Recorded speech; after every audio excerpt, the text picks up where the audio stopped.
Ya estamos conectados con nuestro corresponsal allí, Damián Glanz. Hoy estuvimos trabajando con funcionarios del gabinete de Alberto Fernández. Damián, ¿cómo te va? Buenas noches. ¿Qué tal, Fernando? Buenas noches. Y exactamente, con uno de los integrantes del gabinete especial que creó el presidente de la Nación para atender precisamente a la emergencia de la epidemia del coronavirus. Estamos hablando del ministro de Desarrollo Social, Daniel Arroyo, porque de hecho él tiene bajo su área algunas de las cuestiones más sensibles vinculadas a la pandemia, que tiene que ver con los adultos mayores, que son precisamente el grupo de riesgo más complicado ante esta pandemia.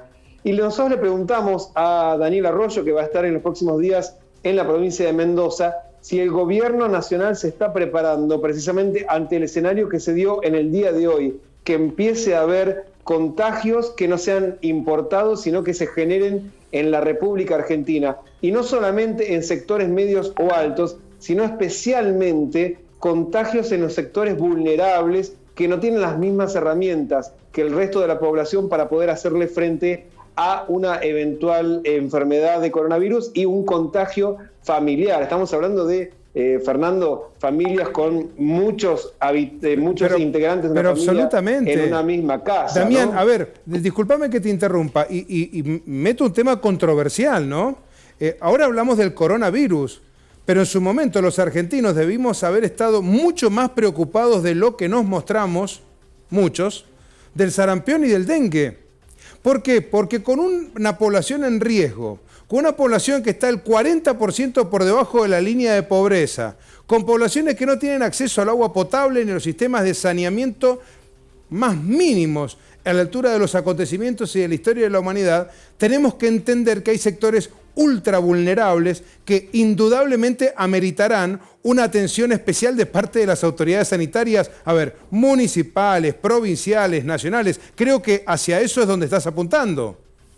Absolutamente, Fernando, porque de hecho, imagínate vos, en un barrio de emergencia, donde en una misma habitación cohabitan 4 o 5 personas, y el Estado le está diciendo, bueno, ante una situación de sospecha de padecer la enfermedad, hay que aislarse. Ahí la situación es muy difícil, las posibilidades de aislamiento son muy bajas. Y ni hablar en caso de que esto empiece a extenderse, la posibilidad de que de qué hacer con una población en donde los recursos, por ejemplo, pensar en la alimentación, ¿no? Hoy una familia de clase media, clase alta puede ir al supermercado y abastecerse. Ahora, ¿qué pasa en los sectores vulnerables si en algún momento se decide cerrar algún barrio, aislar alguna población? Tal cual. Lo que ocurre hoy, por ejemplo, en Italia, lo que ha ocurrido o se presume podría ocurrir en las próximas horas en algunas comunidades en torno a la madrileña, por ejemplo, en donde las comunidades se cierran preventivamente para entrar en un estado de cuarentena a los efectos de que la propagación del virus tenga un coto, tenga un cierre, un portón cerrado para que no se siga extendiendo. ¿Y qué te dijo Arroyo?